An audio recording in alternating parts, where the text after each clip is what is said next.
Hello বন্ধুরা, মানুষের দিন কি শেষ? সম্পূর্ণ স্বয়ংক্রিয় এআই সহায়ক আইভিএফ পদ্ধতির মাধ্যমে বিশ্বের প্রথম শিশু 2025 সালের 10ই এপ্রিল জন্মগ্রহণ করেছে মেক্সিকোর গুয়াদালাজারাতে। আসুন এই যুগান্তকারী ঘটনাটি নিয়ে বিস্তারিত আলোচনা করা যাক। তাহলে এটা কিভাবে ঘটল?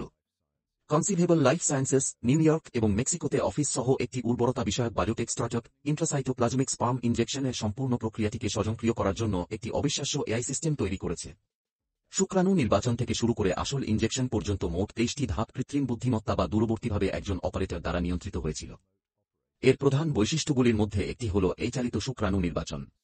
অ্যালগরিদমটি তার আকার ও আকৃতির ভিত্তিতে সেরা শুক্রাণুটি বেছে নেয়। এরপর রোবট ডিম্বাণুর মধ্যে নির্ভুলভাবে শুক্রাণু প্রবেশ করানোর কাজটি করে। পুরো প্রক্রিয়াটি ভ্রূণতত্ত্ববিদরা দূর থেকেও পর্যবেক্ষণ এবং নিয়ন্ত্রণ করতে পারেন। বেশ আধুনিক, তাই না? এখন আসুন বাবা মায়ের কথা বলা যাক। আমাদের এআই সহায়ক পুত্র শিশুটির জন্ম দিয়েছেন 40 বছর বয়সী এক মহিলা, যিনি এর আগে আইভিএফের চেষ্টায় ব্যর্থ হয়েছিলেন। দাতার জিন ব্যবহার করে এই স্বয়ংক্রিয় সিস্টেমের মাধ্যমে 5টি জিন নিষিক্ত করা হয়েছিল।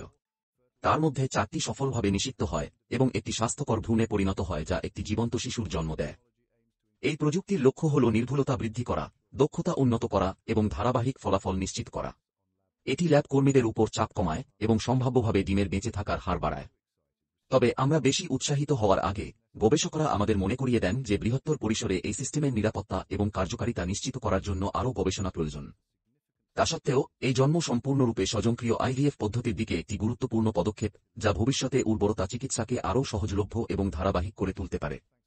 দেখার জন্য ধন্যবাদ। যদি আপনি এটি আকর্ষণীয় মনে করেন, তাহলে একটি লাইক দিন এবং আরও অবিশ্বাস্য প্রযুক্তি এবং বিজ্ঞান বিষয়ক আপডেটের জন্য সাবস্ক্রাইব করুন। পরের বার দেখা হবে।